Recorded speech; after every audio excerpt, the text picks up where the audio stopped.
You are looking at Julian's pronunciation guide, where we look at how to pronounce better some of the most mispronounced words in the world, like this other curious word. But how do you say what you're looking for today? Let's learn how to pronounce the name of this Chilean professional tennis player. Yes, from Chile. Not Chile, Chile.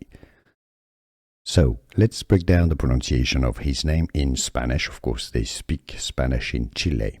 Nicolas, Nicolas. Yes, you have an accent on the A, meaning that the stress on his first name is on the first syllable.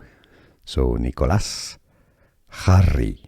That's Spanish. If you cannot pronounce the Spanish J, you can replace it with an H. That's the closest sound in English.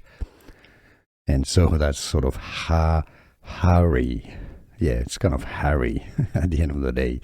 Nicolas Jarry.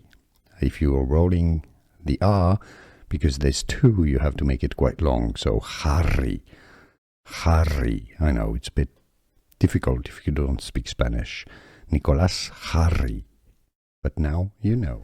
Here are more videos on how to pronounce more confusing words and names too many mispronounced. Like this video if you found it useful. I appreciate your support. I'll see you soon and thanks for watching.